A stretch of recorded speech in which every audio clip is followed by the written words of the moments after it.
हाय दोस्तों, मैं प्रणव मिश्रा। आज हम आपके लिए लेके आए हैं धारा 40 से 44 तक का सेट, न्यायालय के निर्णयों की सुसंगति। देखिए, धारा 40 से 44 को हम एक सेट में हमेशा पढ़ते हैं, क्योंकि अगर आप इसमें से अलग अलग आप पढ़ेंगे, हर एक धारा को अलग अलग समझने की कोशिश करेंगे, अलग अलग पढ़ने की कोशिश करेंगे, तो ना आप प्री में कुछ कर पाएंगे, ना मेंस में, और इंटरव्यू में तो अगर घुमा दिया तो आप बिल्कुल नहीं बता पाएंगे। तो बेहतर होगा कि हम धारा 40 से 44 को जिस तरह से इसको पढ़ा जाता है, ऐसा नहीं कि मैं कोई नई बात बता रहा हूँ, ये जो भी एक्सपर्ट या टीचर आपको पढ़ाएगा वो हर कोई बताएगा कि धारा 40 से 44 को एक सेट में ही हमेशा पढ़ा और लिखा तथा समझा जाना चाहिए। देखिए, धारा 43 एक ऐसी धारा है, धारा 40 से 44 के सेट में, धारा 40 से 44 के सेट में धारा 43 एक ऐसी धारा है, अगर हम ध्यान से देखें तो इस धारा 43 को इस पूरे सेट में से सबसे पहले पढ़ा और समझा जाना चाहिए। क्यों? क्योंकि ये धारा 43 एक सामान्य नियम बताती है, एक जनरल रूल बताती है, और उसी जनरल रूल के 5 अपवाद हैं जो कि अन्य सभी धाराओं को कवर करते हैं। कैसे? धारा 43 एक सामान्य नियम बताई, उसके बाद 5 अपवाद मैंने कहे कि धारा 43 के सामान्य नियम के जो अभी हम आपको आगे बताएंगे, तो उस सामान्य नियम के 5 अपवाद हैं। 5 अपवाद में से 2 का वर्णन धारा 43 ही करती है, बाकी एक का वर्णन करता है धारा 40, दूसरे का 41 और तीसरे का 42, यानी 3 इधर 40, 41, 42 और उधर 2 बता देती है धारा 43। तो 3, 2, 5 अपवाद कुल इसके हैं। आइए देखते हैं आगे पूरा इसका उपबंध क्या है। तो हमने कहा कि धारा 43 को सबसे पहले पढ़ा जाना चाहिए। क्यों? क्योंकि यह एक सामान्य नियम बताती है जिसके 5 अपवाद निकल के आते हैं जो कि अन्य सभी धाराओं को आच्छादित कर लेते हैं। धारा 43 कौन सा सामान्य नियम बताती है? धारा 43 कहती है कि अगर किसी पूर्ववर्ती कार्यवाही में, पूर्ववर्ती वाद में या पूर्ववर्ती मुकदमे में कोई ऑर्डर, डिग्री या जजमेंट, जिसको ओजेडी भी हम लोग बोलते हैं, ओडीजी या ओजेडी बोलते हैं शॉर्ट फॉर्म में,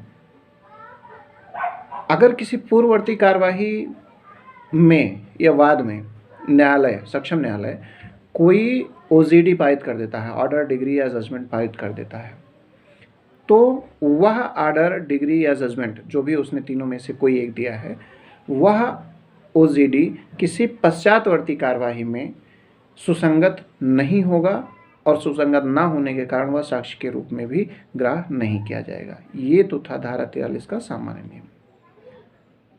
उदाहरण इसका देखते हैं। धारा 43 के सामान्य नियम का उदाहरण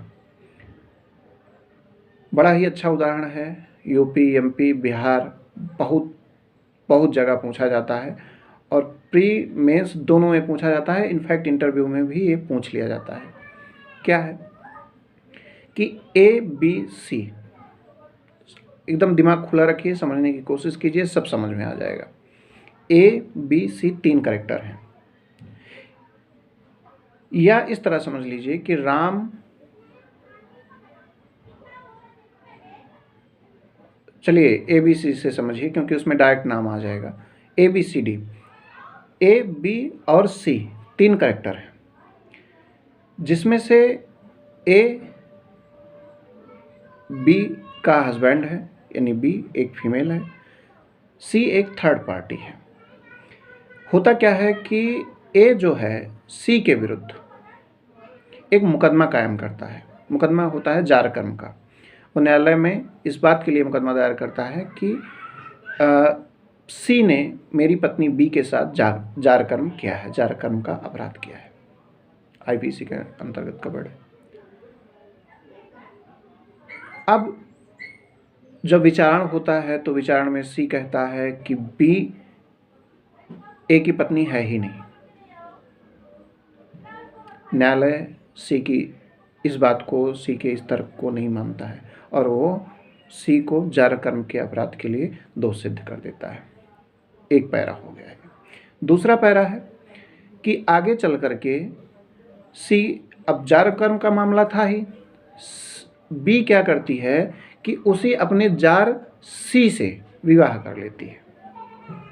अब ए क्या करता है कि अपनी पत्नी बी पर एक मुकदमा लाता है और मुकदमा होता है द्विविवाह के लिए। कहता है कि मिलॉर्ड या माननीय न्यायालय महोदय, एक विवाह मेरे साथ इनका कायम है, दूसरा विवाह इन्होंने किया है जो कि अवैध है, शून्य है हिंदू मैरिज एक्ट के अंतर्गत, लिहाजा इनको डिमांड करता है कि दोष सिद्ध किया जाए। अब क्या होता है कि बी एक बयान दे देती है इसी मामले में, जो द्विविवाह का मामला उसके विरुद्ध पंजीकृत विचारण में लिया गया है। कहती है कि वो कभी एक ही पत्नी थी ही नहीं। तो अब प्रश्न उठता है जो धारा 43 का सामान्य नियम कहना चाहता है, वो ये कहता है, अब प्रश्न जो उठ रहा है कि क्या पूर्ववर्तीवाद में जो जार कर्म वाला मुकदमा था इसके पहले, उसमें चूंकि न्यायालय ने बी को एक ही पत्नी माना था, सी के तर्क को अस्वीकार कर दिया था वहाँ पे, तो क्या उस मुकदमे में इस बात की डिक्री या यह जजमेंट कि बी एक की पत्नी है, क्या यहाँ दूसरे वाद में न्यायालय मान लेगा, जो द्विविवाह का मुकदमा है जिसमें कि बी कह रही है कि नहीं वो एक ही पत्नी है ही नहीं? तो उत्तर आता है, और यही धारा 43 का सामान्य नियम कहना चाहता है कि नहीं, यहाँ पर ए यह इस बात का साक्ष्य नहीं दे सकता है कि पूर्ववर्तीवाद में जो जार कर्म के लिए उसके द्वारा लाया गया था, न्यायालय ने बी को उसकी पत्नी माना था। बी के पक्ष में ए के पक्ष में, उसके पति के पक्ष में यह साक्ष्य मान्य नहीं होगा, यह साक्ष्य साबित नहीं किया जा सकेगा।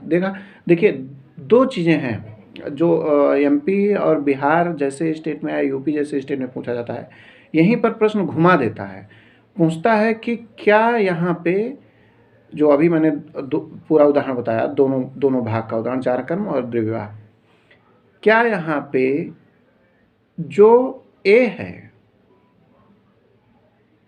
उसके पक्ष में पूर्ववर्ती मामले में दिया गया निर्णय साबित किया जा सकेगा, या उसके पक्ष में वह साक्ष्य मान्य होगा? तो उत्तर होता है कि नहीं। अब कहता है कि क्या यह, फिर इस तरह से भी पूछ लेता है, क्या सी के विरुद्ध पूर्ववर्तीवाद में दिया गया साक्ष्य ग्राह्य होगा? उत्तर आता है नहीं। तो दोनों चीज़ें आपको ध्यान में रखना है। आइए आगे बढ़ते हैं। मैंने शुरू में ही बताया था कि धारा 43 एक सामान्य नियम बताती है, और इस सामान्य नियम के कुल मिलाकर के 5 अपवाद हैं, जिसमें से प्रथम 2 अपवाद धारा 43 ही बताती है। धारा 43 2 अपवादों को बताती है। पहला अपवाद, आइए हम 5वां अपवाद देखते हैं। पहला 2 अपवाद धारा 43 बताती है, जिसमें से पहला है कि यदि ऐसा कोई ऑर्डर, डिग्री या जजमेंट जो भी पूर्ववर्ती न्यायालय ने पारित किया था, वह पश्चातवर्ती वाद में या पश्चातवर्ती कार्यवाही में स्वयं ही विवादक तथ्य बन गया है, स्वयं विवाद की विषय वस्तु बन गया है, स्वयं फैक्ट इन इशू के रूप में उपस्थित है, या स्वयं ऐसे तथ्य के रूप में है जिस पर कि न्यायालय को किसी पक्षकार के अधिकार या दायित्व का निर्धारण करना है जिसको, ठीक है।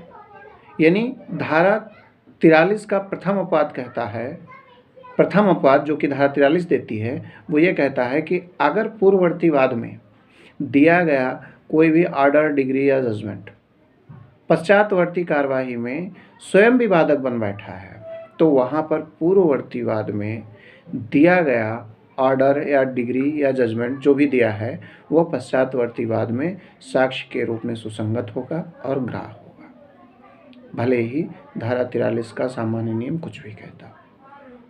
उदाहरण के द्वारा समझते हैं। चोरी का एक उदाहरण है इसमें। ऐसे समझिए कानून बहुत ज़्यादा क्या बोलते हैं, हायरार्की नहीं क्रिएट करनी है। आप ऐसे समझिए, चोरी का एक उदाहरण है। चोरी के उदाहरण में ये कहा गया कि ए पर एक वाद में ए पर एक प्रथम मामले में चोरी करने के लिए उसे वादित किया जाता है या अभियोजित किया जाता है। न्यायालय उसे चोरी का दोषी मानते हुए उसे दोष सिद्ध कर देता है।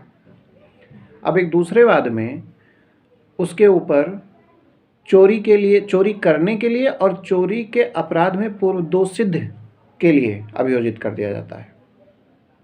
यानी पहले मामले में वह चोरी के लिए अभियोजित किया गया और चोरी के लिए उसको न्यायालय ने दोष सिद्ध किया। दूसरे मामले में वह चोरी के लिए पूर्व दोष सिद्ध, चोरी के अपराध में पूर्व दोष सिद्ध, और क्या करता है कि चोरी के अपराध के लिए, चूंकि सेम है, चोरी के अपराध के लिए, फिर चोरी के अपराध के लिए, दोनों अपराधों के लिए दूसरे या पश्चातवर्ती मामले में वो दोषी बनाया जाता है। मतलब उसके ऊपर चार्ज फ्रेम किए जाते हैं कोर्ट के अंदर। अब यहाँ पर चोरी के लिए पूर्व दोष सिद्ध वाले बिंदु पर वो कहता है कि नहीं, हमें जो ए है वो कहता है कि नहीं, हमें चोरी के लिए पूर्व दोष सिद्ध नहीं किया गया था, पहले कभी दोषी नहीं बनाया गया था। तो न्यायालय का वह निर्णय जो ए के विरुद्ध चोरी के अपराध में उसके कन्विक्शन को दर्शाता है, वो पहला ऑर्डर या डिग्री या जजमेंट जो भी था, ऑर्डर या जजमेंट होगा, वो जजमेंट यहाँ पर दूसरे वाद में उसकी चोरी के अपराध में पूर्व दोष सिद्धि को प्रूफ करने के लिए दिया जा सकेगा। समझ रहे हैं? पहला क्या है कि पहले वो चोरी के लिए आरोपित किया गया, उसे दोषी भी बनाया गया, दोष सिद्ध किया गया। फिर कुछ दिन बाद उसे चोरी के अपराध के लिए, मतलब एक नई चोरी के अपराध के लिए और चोरी के मामले में पूर्व दोष सिद्धि के लिए, क्योंकि ध्यान दीजिए कि आईपीसी में कवर्ड होता है, इसमें सीआरपीसी में जब निर्णय देना होता है दंड की मात्रा में अनुवृद्धि या अभिवृद्धि के लिए,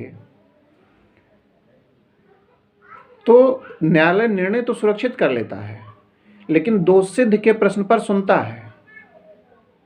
ठीक है, तो दोष सिद्ध के प्रश्न पर अगर कोई वैसा ही घटनाक्रम पीछे घटित हुआ है, पूर्व दोष सिद्ध का मामला है, तो वहां पर सजा की अभिवृद्धि की आशंका बढ़ जाती है या कम से कम सजा मिलना तय हो जाता है। तो दो चीज़ें हैं कि उसका क्रिमिनल रिकॉर्ड दिखाने के लिए या उसकी सजा में वृद्धि करने के लिए इम्पॉर्टेंट होता है। तो आइए हम अपने विषय पर आते हैं कि यहाँ पर चूंकि उसे पहले एक मामले में चोरी के लिए दोष सिद्ध किया गया था, पूर्व दोष सिद्ध हो गई है, इसलिए वह पूर्व दोष सिद्ध या दूसरे मामले में प्रमाणित की जाएगी, उसे साबित किया जाएगा, साक्ष्य के रूप में सुसंगत माना जाएगा, भले ही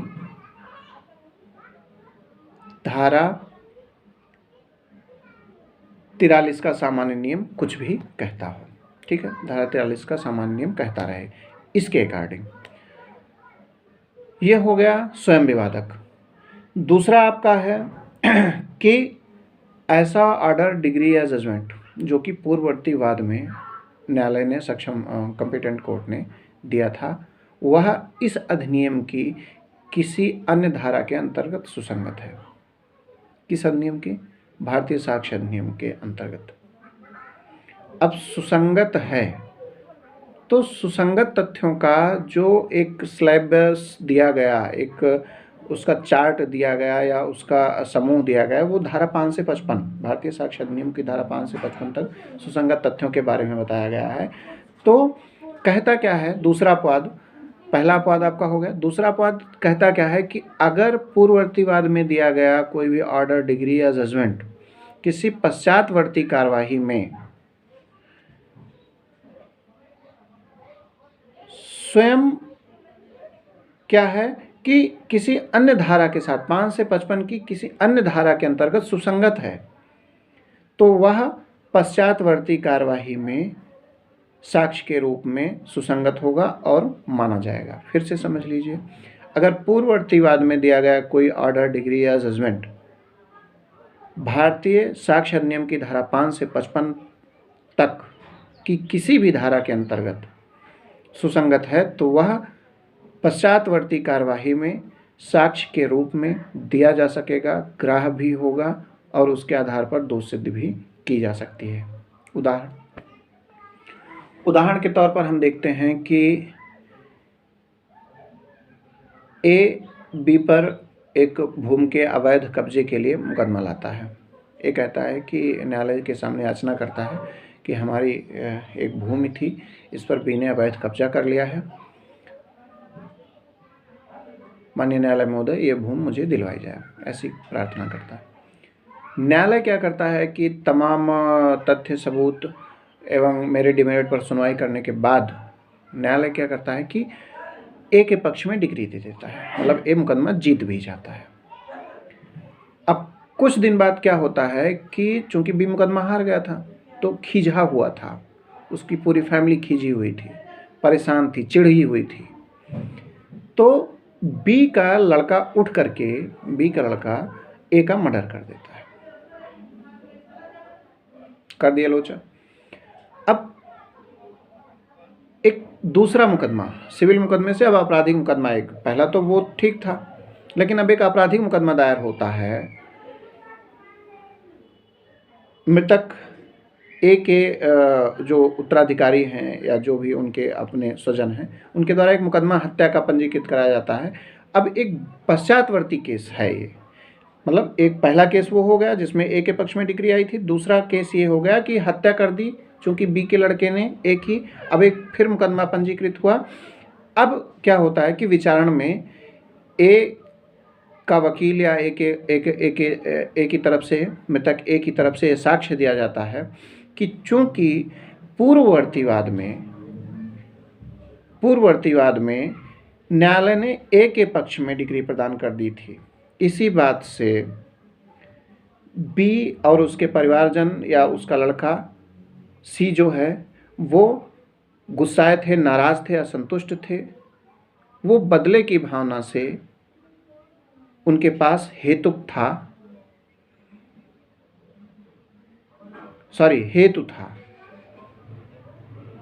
उनके पास हेतु था, इसलिए उन्होंने ए का मर्डर कर दिया। अब यहाँ पर प्रश्न ये उठता है कि क्या ए की तरफ से दिया गया पूर्ववर्ती साक्ष्य की डिग्री दे दी थी ए के पक्ष में न्यायालय ने, यह मान्य होगा? तो ये दूसरा अपवाद ये कहता है कि हाँ ये मान्य होगा। क्यों मान्य होगा? क्योंकि जो ऑर्डर, डिग्री या जजमेंट, मतलब भूमि के वास्तविक स्वामित्व से संबंधित जो आदेश न्यायालय ने ए के पक्ष में दिया था, उससे उत्पन्न हुआ मनमुटाव एक हेतु पैदा करता है। देखिए, हेतु और हेतुक इस दोनों में अंतर है, ठीक है। अभी मैं भी थोड़ा सा कंफ्यूज हो गया। तो एक हेतु पैदा करता है और हेतु भारतीय साक्ष्य अधिनियम की धारा 8 में सुसंगत है, ठीक है। धारा 7 में मैं गलत जहाँ तक नहीं हूँ, थोड़ा सा एक बार आप लोग भी देख लीजिएगा। धारा 7 में हेतुक है और धारा 8 में हेतु है। प्रसंग, हेतु और परिणाम, ये धारा 8 में है। Occasion, cause and effect, occasion, cause and result या इफेक्ट जो भी कह लीजिए, तो धारा 8 में वो सुसंगत है। तो यहाँ पर चूंकि यह सुसंगत है धारा 8 के अंतर्गत, इसलिए पश्चातवर्ती कार्यवाही में मान लिया जाएगा, ठीक है। यहाँ पर फिर एक बार दूसरे अपवाद के रूप में धारा 43 के सामान्य नियम को दरकिनार कर दिया गया। तीसरा अपवाद देती है धारा 40। धारा 40 क्या कहती है कि अगर पूर्ववर्ती कार्यवाही में दिया गया कोई ऑर्डर, डिग्री या जजमेंट पश्चातवर्ती कार्यवाही के अंतर्गत प्रांग न्याय के सिद्धांत के रूप में है या प्रांग न्याय के रूप में है, आ रहा है, तो वह साक्ष्य के रूप में सुसंगत होगा, ग्राह्य होगा, उसके आधार पर निर्णय लिया जा सकता है। कैसे? उदाहरण से इसको भी आइए समझते हैं। ए और बी के मध्य एक भूमि का विवाद है। प्रतापगढ़ डिस्ट्रिक्ट कोर्ट में ए और बी के मध्य भूमि के स्वामित्व को लेकर के मुकदमा चला। न्यायालय ने ए के पक्ष में डिक्री प्रदान कर दी। अब कुछ दिनों बाद उसी भूमि के स्वामित्व को लेकर के, उसी भूमि के विवाद को लेकर के बी क्या करता है कि इलाहाबाद डिस्ट्रिक्ट कोर्ट आ जाता है। वह इलाहाबाद डिस्ट्रिक्ट के कोर्ट में, सक्षम न्यायालय में उसी भूमि के लिए एक मुकदमा दायर करता है। मुकदमे की नोटिस जाती है, सूचना जाती है ए को। ए क्या करता है कि प्रतापगढ़ डिस्ट्रिक्ट कोर्ट की जो डिक्री थी उसके पक्ष में प्रदान की गई थी, उस डिक्री को ही वह माननीय सक्षम न्यायालय डिस्ट्रिक्ट कोर्ट इलाहाबाद के समक्ष रख देता है कि सरकार देखिए, ये आपके समकक्ष न्यायालय प्रतापगढ़ डिस्ट्रिक्ट कोर्ट के द्वारा दिया गया है इसी भूमि के संदर्भ में। तो अब यहाँ पर बी कुछ नहीं कह सकता है कि साहब ये धारा 43 का सामान्य नियम ये कहता है कि नहीं माना जाएगा। नहीं, तीसरे अपवाद के रूप में माना जाएगा। क्यों? क्योंकि प्रांग न्याय का सिद्धांत सिविल प्रक्रिया संहिता की धारा 11 यहाँ पर एप्लीकेबल हो जाएगी। यहाँ पर प्रांग न्याय का सिद्धांत लागू हो जाएगा। यहाँ पर न्यायालय सीधे सीधे बी से कह देगा कि ना तो मैं इस मामले को स्वीकार करूँगा, ना मैं संस्थित करूँगा और ना ही मैं इसका विचारण करूँगा। क्योंकि 11 में संस्थित किया जाना भी रोक दिया गया है। संस्थित भी नहीं कर सकता है कोर्ट, मतलब ले भी नहीं सकता है, एडमिट भी नहीं कर सकता है और ना ही उसका विचारण कर सकता है। धारा 10 जो आप पढ़ते हैं कि रेस सब जुडाइस जो आप पढ़ते हैं, विचाराधीनवाद, उसमें संस्थित कर सकता है लेकिन विचार नहीं कर सकता। लेकिन धारा 11 सीपीसी में प्रांग न्याय का सिद्धांत जो दिया गया है उसमें ना तो संस्थित कर सकता है वादी और ना ही कोर्ट उसका विचारण कर सकता है। तो यहाँ पर सीधे सीधे न्यायालय बाय बाय बोल देगा कि भैया आप जाओ, ये सक्षम न्यायालय के द्वारा एक बार निपटा दिया गया है, अब यही निर्णय मान्य होगा, आपको अपील में जाना है तो जाओ। तो सीधी बात यह है कि तीसरे अपवाद में भी कह दिया गया है अगर प्रांग न्याय सिद्धांत लागू होता है, वो ओजीडी एक प्रांग न्याय के सिद्धांत के रूप में है, ऑर्डर, डिग्री या जजमेंट प्रांग न्याय के सिद्धांत के रूप में है, तो वो माना जाएगा। ठीक। फिर चौथा अपवाद एक है।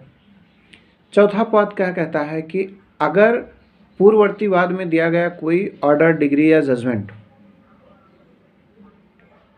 सर्वबंधी डिक्री, ऑर्डर या जजमेंट के रूप में है, जैसे प्रोबेट हो गया, विवाह विषयक हो गया, नवाधिकरण विषयक हो गया, और एक है मैं आपको बता रहा हूँ, प्रोबेट हो गया, विवाह विषयक हो गया, नवाधिकरण और दिवाला विषयक।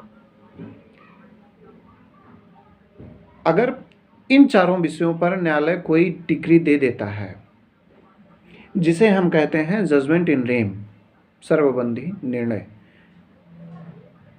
तो अगर किसी पश्चातवर्ती वाद में वही चीज या इन्हीं सर्वबंधी निर्णय में से कोई एक या एक से अधिक अगर विचारण में आते हैं या विचारण का विषय बनते हैं तो वहाँ पर इनका साक्ष्य दिया जा सकेगा। ये सुसंगत भी होंगे और ग्राह्य भी होंगे। जैसे मान लीजिए कि किसी मामले पर न्यायालय कोई प्रोबेट दे देता है, तो प्रोबेट ये होता है कि अब आप भारत के निर्णय में भारत में कहीं भी पर भी इस विषय को लेकर के किसी भी न्यायालय में जाओगे, यही चीज़ मानी जाएगी, यही चीज़ मान्य होगी। तो क्या होता है कि आप जब भी उस किसी दूसरे कोर्ट में उसी रिमेडी, उसी विषय पर रिमेडी पाने के लिए जाते हो, तो चूंकि वो चीज़ अब एक आपके लिए प्रोबेट हो चुकी है, वो उस विषय पर एक प्रोबेट है, तो अब उस प्रोबेट को मान लिया जाएगा, उसी प्रोबेट को साक्ष्य के रूप में मान लिया जाएगा। आप ये नहीं कह सकते हो कि साहब ये तो पहले दी गई थी, इस बाद में इस पर प्रोबेट ना माना जाए इस विषय पर, तो ये नहीं। अब आता है आपका 5वां पॉइंट। ये तीसरा पॉइंट मैंने कहा था आपसे कि दो अपवाद, प्रथम दो अपवाद धारा 43 के थे, दूसरा अपवाद धारा 40 का था, मतलब तीसरा अपवाद धारा 40 का था, चौथा अपवाद जो था वो 41 का था, और अब जो है लास्ट 5वां अपवाद वो धारा 42 का है। धारा 42 ये कहती है कि यदि कोई निर्णय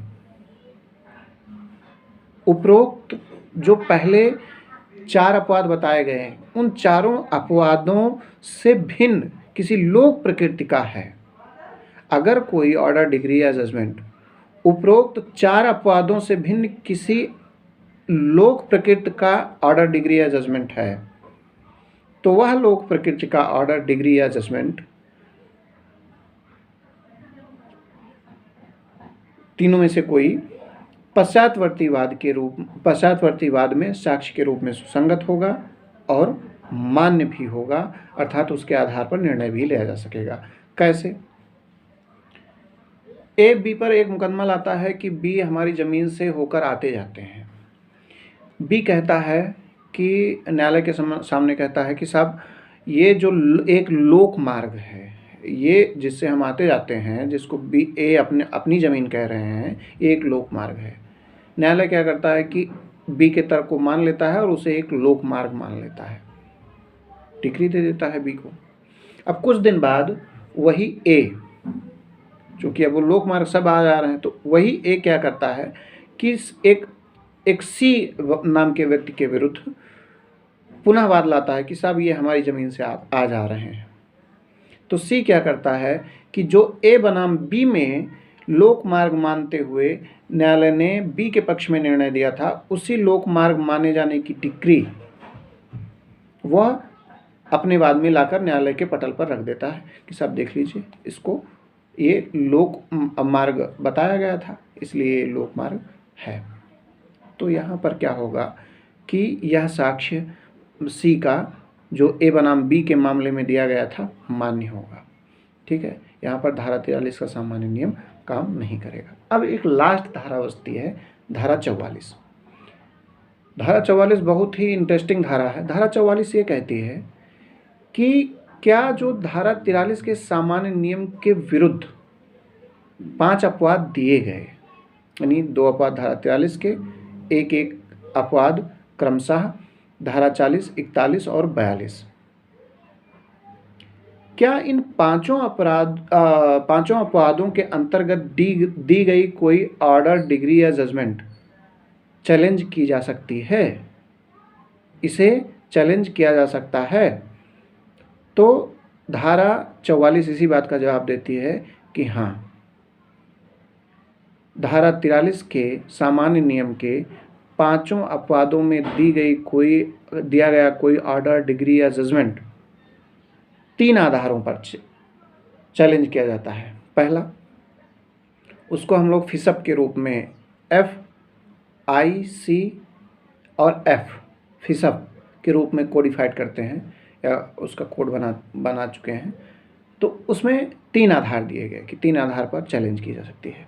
पहला है फ्रॉडुलेंटरी, अगर कोई चीज़ फ्रॉड करके दी गई है, कोई ऑर्डर, डिग्री या जजमेंट 5 अपवादों की, तो चैलेंज हो जाएगा, पहला आधार हो गया। दूसरा है इनकम्पिटेंट कोर्ट, अगर 5 अपवादों में डिक्री देने वाला, ऑर्डर देने वाला या जजमेंट करने वाला कोई भी न्यायालय अगर इनकम्पिटेंट था, सक्षम नहीं था, तब भी।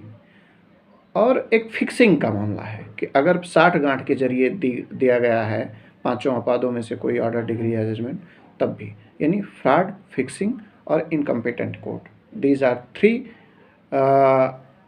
इसेंशियल ग्राउंड जिनके आधार पर हम धारा 43 की 5 अपवादों में दी गई ऑर्डर, डिग्री या जजमेंट को चैलेंज कर सकते हैं। तो ये था आपका धारा 40 से 44 तक का सेट। आप लोग हम यही आशा करते हैं कि आप लोगों को समझ में आ गया होगा। अगर कहीं भी नहीं समझ में आया है तो नीचे कमेंट बॉक्स में आप कमेंट कीजिए। हम ज़रूर कोशिश करेंगे कि दोबारा से फिर से इसको आपको समझाएं। धन्यवाद।